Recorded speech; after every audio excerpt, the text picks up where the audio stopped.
Olá pessoal, eu sou Pedro Gaudi, analista de investimento aqui da Mirai Asset Corretora. Hoje é dia 22 de outubro.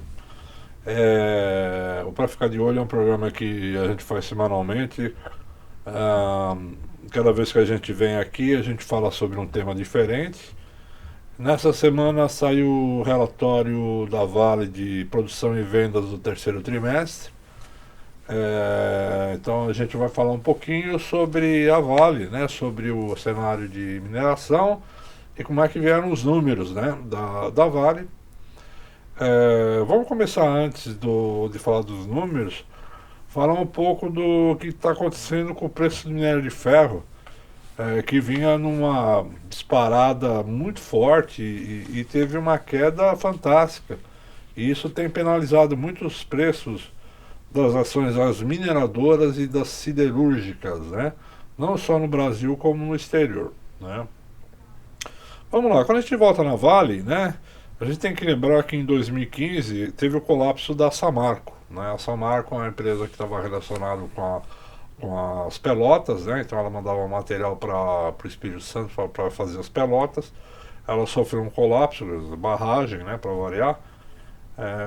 E a empresa até hoje não voltou, né? Ela não conseguiu retornar ainda, tá? Foi um problema grave lá ambiental, né? Com poucas vítimas.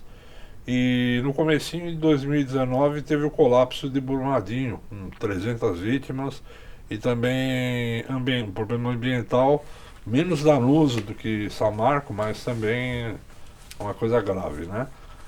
Consequentemente, Samarco, com o acidente da Samarco, houve uma redução da oferta de pelotas e isso impactou a relação oferta-procura de pelotas no mundo. Logicamente, isso bateu no preço na época. Isso não foi normalizado ainda, apesar que a Vale reestruturou o envio de minério de ferro de Minas Gerais para o Espírito Santo para a produção de Pelotas, mas ainda não está plenamente normalizado, né? E em 2019, com o sumiço, vamos dizer assim, de Brumadinho, sumiu 30 milhões de toneladas de oferta de minério de ferro da Vale. Isso acabou afetando o mercado transoceânico, né, de minério de ferro, 30 milhões a menos de toneladas de minério de qualidade. Isso acabou fazendo os preços subirem. Eu estou falando em 2019. Né? Os preços, um dia antes do acidente de Brumadinho, era $65. Imediatamente na semana seguinte ao acidente, que foi exatamente 25 de janeiro, né? Foi feriado aqui em São Paulo. Os preços começaram a disparar no mundo, né? Porque abalou a relação oferta, né? Oferta-procura. Os preços começaram a subir, né, em 2019. No quarto trimestre de 2019, começou a pandemia na China, então a China parou, né, o isolamento. O resto do mundo continuou funcionando, ninguém deu bola para a pandemia, não, vai chegar aqui isolado lá na China, né? Como aconteceu com outras doenças, né? Você teve SARS de camelo, você teve outras SARS lá, outras doenças que não chegou do lado de cá, ninguém imaginou que ela pudesse varrer o mundo como varreu. Então, houve um impacto sim no preço das commodities, porque a China é a grande consumidora de commodities no mundo. Bom, no primeiro trimestre de 2020, a gente teve o carnaval, né? No final do carnaval, comecinho de março, começou a estourar a Covid do outro lado do mundo, né? Que é o nosso lado aqui. Começou pela Europa, começou pela Itália, esparramou na Europa, foi para os Estados Unidos, chegou no Brasil e entramos todos nós no isolamento. Então, o nosso lado parou, né? Enquanto a China voltava da pandemia, ela pegou o resto do mundo desabando, os preços das commodities caindo de uma forma muito forte, preço de todas as commodities que vocês possam imaginar. O preço do petróleo chegou a tal ponto que não tinha mais onde estocar, chegou até na Bolsa Futura a ficar preço negativo. O pessoal não tinha onde guardar petróleo, tinha que alugar navio para estocar petróleo em alto mar. Então, assim, o segundo trimestre foi terrível. E esse foi terrível para nós, né? Porque para a China foi ótimo. Porque como as commodities estavam baratas, eles deram uma limpada, né? Compraram commodities a preço de banana e compraram bastante, muito, muito mesmo, porque eles estavam voltando à atividade, né, com estoques muito fortes. Aí no terceiro trimestre de 2020, as economias do lado ocidental começou a recuperar gradualmente, né? Então começou a demanda, começou a voltar. E voltando, o que acontece? Os preços das commodities voltaram a subir. A China operando a toda, começando a atender essas demandas, tinha muito estoque de commodities, de minério e tudo mais, e os outros países demandando, foi subindo os preços das commodities. O preço do minério de ferro chegou a bater próximo a US$ 250 a tonelada, que não se via há muitos anos, isso é coisa de mais de 15 anos. É, e aí a China, logicamente, o chinês é um bom negociador, né? É, como diria um amigo nosso no mercado, esses chineses. Então o que eles fizeram? Como os estoques estavam muito altos para eles passaram a vender estoques, né? E isso derrubou os preços da maioria das commodities, começou a cair, né? Petróleo, soja, cobre, milho, enfim, tudo que eles tinham comprado demais, eles começaram a vender no mercado, derrubaram os preços. Só que o minério de ferro, para a China, é uma commodity muito importante, né? Porque eles produzem 50% do aço do mundo, então eles precisam de minério de ferro. Apesar de eles estar com um nível de estoque acima do normal, eles não têm que sair vendendo minério porque não tem o menor sentido. Aquilo até é estratégico, né? Só que, o que acontece com o minério?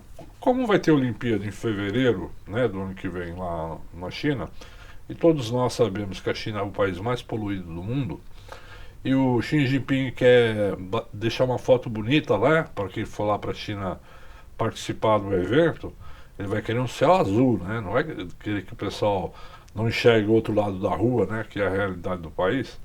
Então ele está cortando tudo que é poluente. Então ele começou a reduzir a produção de aço no país, né? Ele tem uma programação de reduzir a produção de aço até março do ano que vem. E isso significa que, como eles tinham grandes estoques de minério de ferro, eles passaram a comprar menos minério de ferro no mundo, e isso fez com que os preços de minério de ferro de 2 meses para cá caísse de quase US$ 250 para US$ 124, 120 e poucos dólares, que é o preço atual, né? Logicamente isso impactou os preços das ações, né, como eu falei, das mineradoras e das siderúrgicas. Apesar que siderúrgica, na verdade, usa minério de ferro, não deveria cair, mas como elas estão dentro da cadeia do aço, acabam sofrendo com as outras, né?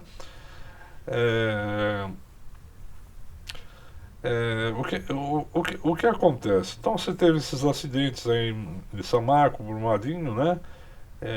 E isso afetou lá atrás o preço. Hoje o preço de US$ 120 para minério de ferro é um preço considerado aceitável, né?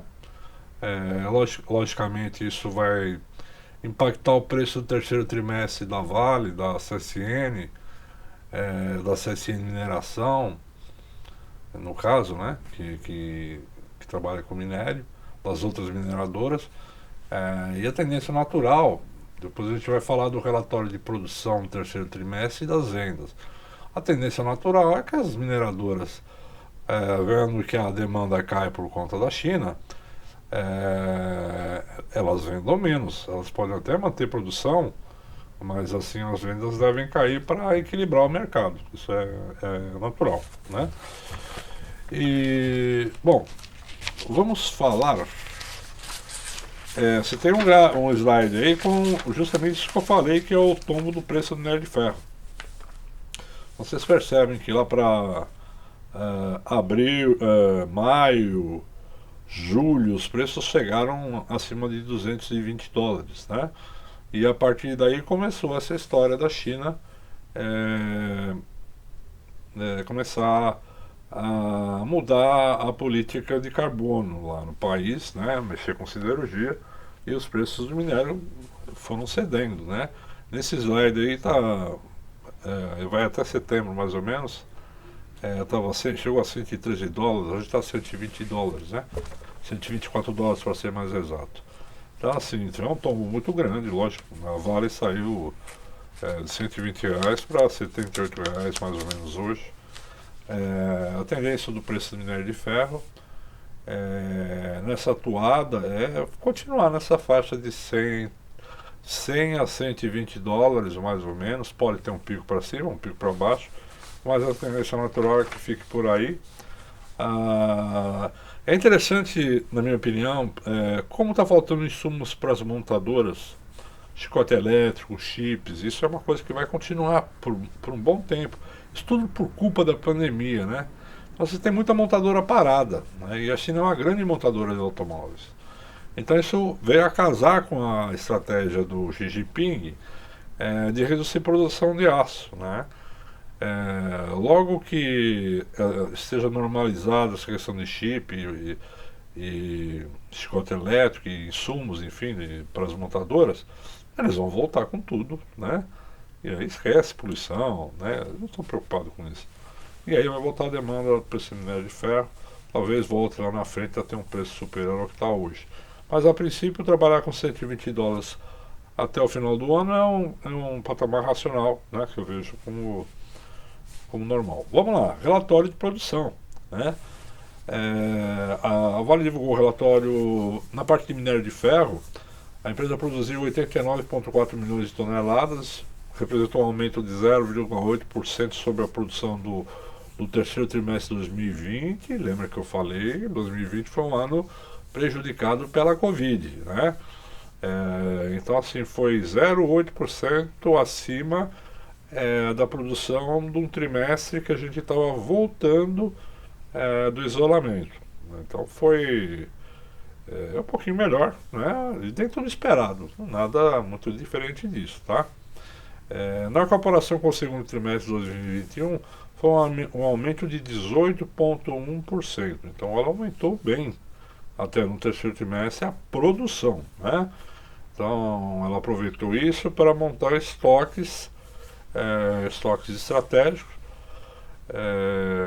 Já em Pelotas, a produção caiu 2,6% em relação ao terceiro trimestre de 20. Pelotas, para quem não sabe, é o seguinte: você retira o minério, né? O minério é pedra, e sobra os resíduos, né? Do minério. Esses resíduos são levados para um tratamento, né? Um tratamento químico onde você aglutina a parte de ferro e forma bolotas, elas são pelotas, né? Essas pelotas elas acabam sendo mais ricas, elas são um preço mais caro do que o minério de ferro normal, e elas, por serem mais ricas, elas criam uma produtividade maior no alto forno das siderúrgicas, com menos carvão, é claro, né? Então elas são menos poluentes, vamos dizer, por isso que elas têm o preço mais caro. Então na parte de produção de pelotas caiu 2,6% em relação ao terceiro trimestre de 20. Foram 8,3 milhões de toneladas de produção. E já sobre os outros produtos, né, a Vale informou que em níquel, o terceiro trimestre de 21, ela produziu 30,2 mil toneladas, uma queda de 21,8% em relação ao terceiro trimestre de 20. Carvão subiu 78,1% na mesma comparação. Existe hoje no mundo uma crise energética e o carvão está em falta, então ela aproveitou e produziu mais. Na mesma comparação, enfim, ela teve uma alta forte de carvão, e cobre caiu 21% para 69,2 mil toneladas. No quarto trimestre teve uma mina lá que os funcionários ficaram presos, então teve um período lá, menos de um mês que eles ficaram presos, também deve atrapalhar um pouco lá, né? Então assim, a produção veio, a gente pode dizer que veio dentro do esperado pelo mercado, nada especial. Na parte de vendas, o volume subiu 3,2% em relação ao terceiro trimestre 20 para 67,8%. Ou seja, ela produziu 89,4 e vendeu 67,8, né? Então veio ligeiramente. Eu esperava que ela fosse vender menos porque o preço caiu, lógico, né?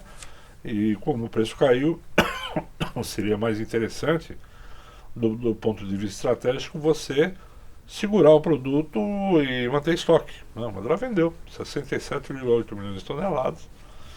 E na parte de pelota, as vendas caíram 5% sobre o terceiro trimestre 20, né? Foram 8 milhões de toneladas vendidas. Carvão, as vendas caíram 17% sobre o terceiro trimestre 20 e caíram 12% sobre o segundo trimestre 21. O níquel caiu 17% sobre o terceiro trimestre 20 e caiu 12%. Desculpa, o carvão subiu 91% sobre o terceiro trimestre 20 e subiram 71% sobre o segundo trimestre 21. O níquel caiu 17% sobre o terceiro trimestre 20 e 12% sobre o segundo trimestre 21. E o cobre caiu 19% sobre o terceiro trimestre 20 e 12% sobre o segundo trimestre 21. Sobre a Vale sempre solta as expectativas para o ano, né? Ela tinha uma meta de chegar a 400 milhões de toneladas antes do acidente de Brumadinho, né? Ela até, logicamente, ela até tinha essa estratégia, mas como o mercado mudou, ela baixou o guidance, né? Ela baixou a expectativa. Então o guidance de produção para 2021 de minério de ferro vai de 315 milhões a 335 milhões de toneladas. Deve ficar nesse intervalo, né? Ela acredita que ela consiga, né? Se ela produzir 89 milhões de toneladas por trimestre, vai ficar próximo disso ou entre isso, né? O níquel, a meta é entre 165 a 170 mil toneladas e o cobre de 295 a 300 mil toneladas. Bom, então o resumo é isso. A produção de minério de ferro veio inesperado, produziu bastante. As vendas vieram ligeiramente acima do esperado. A gente imagina que as mineradoras, de uma forma geral, vão reduzir as vendas para equilibrar o mercado, já que a China está se prontificando a reduzir a produção até março do ano que vem. Então não justifica você sair vendendo produto acima da demanda para jogar o preço para baixo. Então acho que uma estratégia racional, né, inteligente, até porque as Olimpíadas vêm em fevereiro, né? Então até lá nós estamos em outubro, tem novembro, dezembro, janeiro, fevereiro, né? Nós temos 4 meses à frente. Então assim, o quarto trimestre provavelmente a gente deve ter vendas menores das mineradoras, inclusive da Vale. E lembrando que para a Vale o primeiro trimestre é o período das chuvas, né? E por mais que a gente esteja sofrendo com laninha, né? A região, se a laninha perdurar, né? Que é uma possibilidade muito grande que isso aconteça, a região norte, onde está a grande mina dela, né? Pode sofrer, né? E ter redução de produção. Então basicamente é isso. Os dados da Vale vieram dentro do esperado, nenhuma surpresa. A BHP também soltou o relatório dela sobre produção e vendas. Nada especial, acho que ainda no terceiro trimestre o pessoal não atuou nessa linha de vamos reduzir venda para melhorar o mercado. Isso provavelmente, na minha cabeça, eles vão ter um terceiro trimestre não tão bom como o segundo, porque o preço do minério de ferro caiu mais, apesar que para nós o dólar até subiu, né? E uma coisa que a gente está vendo, e isso veio por conta da pandemia, a história da globalização. Todos os portos estão lotados de navio. Está faltando gente por conta da pandemia, está faltando gente nos portos para receber navios. tem fila de espera nos portos dos Estados Unidos, da Ásia. Aqui no Brasil os portos estão lotados, né? E isso, quando acontece e os barcos ficam parados, né? Que eles esperam mais dias para descarregar, isso gera uma despesa adicional. Então todas essas empresas, seja de mineração, seja de celulose, seja de commodities de forma geral, vão ter despesas adicionais que vai atrapalhar um pouco o resultado, tanto no terceiro trimestre, né? Nós estamos em outubro, então já estamos falando que isso também vai acontecer no quarto trimestre. Bom, era para falar do resultado do relatório. Sim, dia 28 a Vale solta o resultado e aí a gente volta a falar sobre os números, né? A Vale está muito bem capitalizada, ela pagou um excelente dividendo, né? 3,19 mais ou menos, 8,19 mais ou menos, e ainda tem chance dela pagar mais dividendo porque ela está muito bem. É isso, um abraço a todos e até a próxima. Você gostou desse vídeo e quer receber semanalmente as dicas dos nossos especialistas? Então se inscreva no nosso canal e ative o sininho de notificação. Se você possui alguma dúvida ou deseja algum esclarecimento, entre em contato conosco através dos nossos canais de atendimento que vão estar aqui na descrição do vídeo. E não se esqueça de curtir esse vídeo, compartilhar e comentar, deixar aqui seu feedback para que a gente possa estar trazendo mais conteúdos como este. Muito obrigada!